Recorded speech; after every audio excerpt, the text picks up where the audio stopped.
எட்டாத உயரத்திலிருந்து எட்டி பார்த்து கொண்டிருந்த என்னை தொட்டு பார்த்து விட்டாள் என் தமிழ் அன்னை.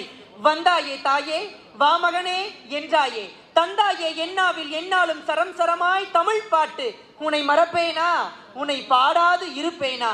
என்னை எரித்தாலும் எரியும் நெருப்பில் கூட உனைதான் காணும் தமிழ் உலகம்.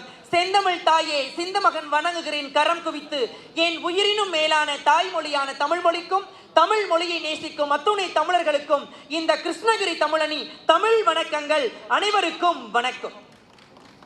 வையத்துள் வாழ்வாங்கு வாழ்பவன் வானுரையும் தெய்வத்துள் வைக்கப்படும் என்ற வள்ளுவர் வாக்கிற்கு இணங்க தமிழ்நாடு பெற்ற தவ புதல்வர்களுள் ஒருவர் தமிழ்நாட்டின் முதல்வர். அன்பின் சின்னம், தமிழ்நாட்டின் தளபதி, மக்கள் நாயகன் என்றெல்லாம் போற்றப்படுபவர். அராஜகம் புரிந்து கொண்டிருந்த ஆட்சியை உடைத்தெறிந்துவிட்டு அன்னை தமிழ்நாட்டை மீட்டெடுத்த பெருமைக்குரியவர். உள்ளத்திற்கும் உலகத்திற்கும் நீ உண்மையாய் வாழ வேண்டும் என்பதை உணர்ந்தவர், இந்த உலகிற்கே உணர்த்தியவர் நம்முடைய தமிழக வெற்றி கழகத்தினுடைய தலைவர் திரு விஜய் அவர்கள்.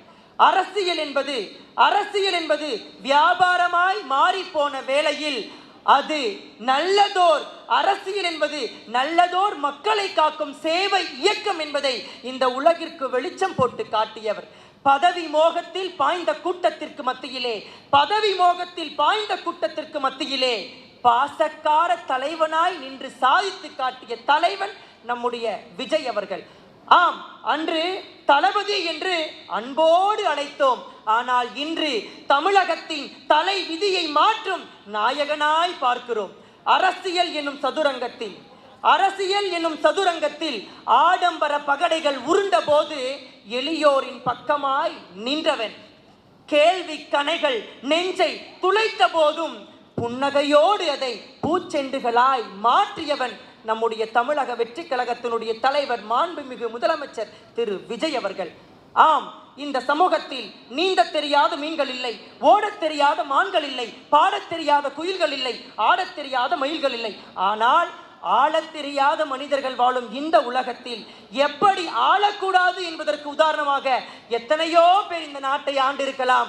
ஆனால் எப்படி ஆள வேண்டும் என்பதற்கு உதாரணமாக ஒரு தலைவர் நம் நாட்டை ஆண்டு கொண்டிருக்கிறார் என்றார் அவர்தான் நம்முடைய மாண்புமிகு முதலமைச்சர் திரு விஜய் அவர்கள். ஆம், குடும்ப அரசியலில் ஒட்டுமொத்த தமிழ்நாடே தத்தளித்துக்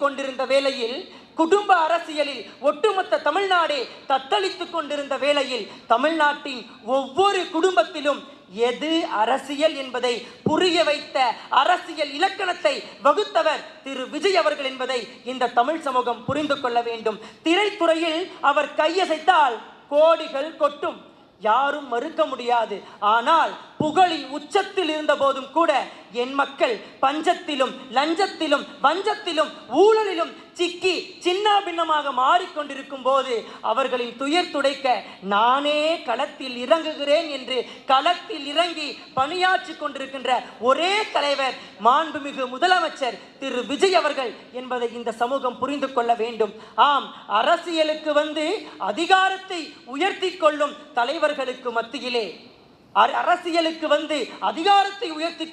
தலைவர்களுக்கு மத்தியிலே யாராலும் அசைக்க முடியாத அரியாசனத்தில் அமர்ந்திருந்த போது என்னுடைய மக்கள் துயரில் இருக்கும் போது நான் எப்படி சுகமாக வாழ முடியும் என்று தன்னுடைய அரியாசனத்தையே உதறிவிட்டு முள் பகுதியை தேர்ந்தெடுத்து முள்பாதை வழியாக நம்முடைய நாட்டு மக்களுக்காக நல்லது செய்ய தானே களத்தில் இறங்கிய தலைவனை இதற்கு முன்பாக தமிழ்நாடு பார்த்ததே இல்லை என்பதுதான் நிதர்சனம். இதற்கு கிடையாது நம்முடைய தமிழ்நாட்டில் விமர்சனம் என்பதை இந்த சமூகம் புரிந்து கொள்ள வேண்டும்.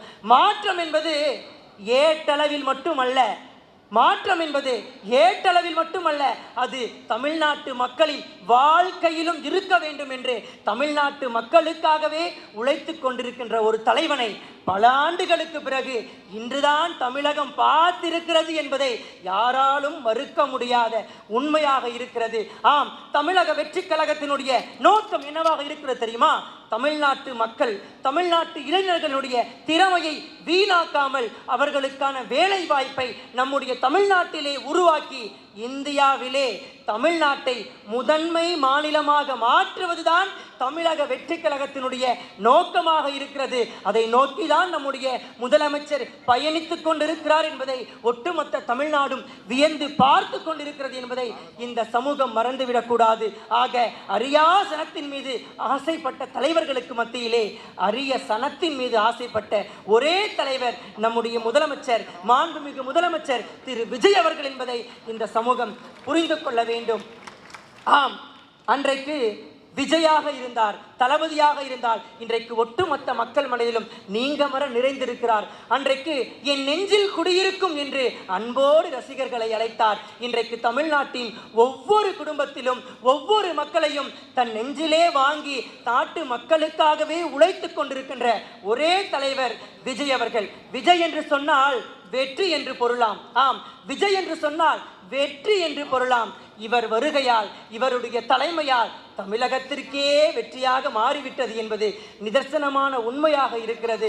ஆக இந்த சமூகத்தில் எப்படி வாழக்கூடாது என்பதை விட எப்படி வாழ வேண்டும் என்பதற்கு வாழ்ந்து காட்டிக் கொண்டிருக்கிறார். இவருடைய அத்தியாயம் என்பது இந்த 5 ஆண்டுகளுக்கானது அல்ல, இது அடுத்த தலைமுறைக்கான பாதுகாப்பு அரண் என்பதை இந்த சமூகம் புரிந்து கொள்ள வேண்டும் என்று சொல்லி எனக்கு பேச வாய்ப்பளித்த அன்பார்ந்த நெஞ்சங்களே, உங்கள் அனைவருக்கும் இந்த சந்தோஷ்குமாரின் நெஞ்சார்ந்த நன்றிகள். நன்றி, வணக்கம்.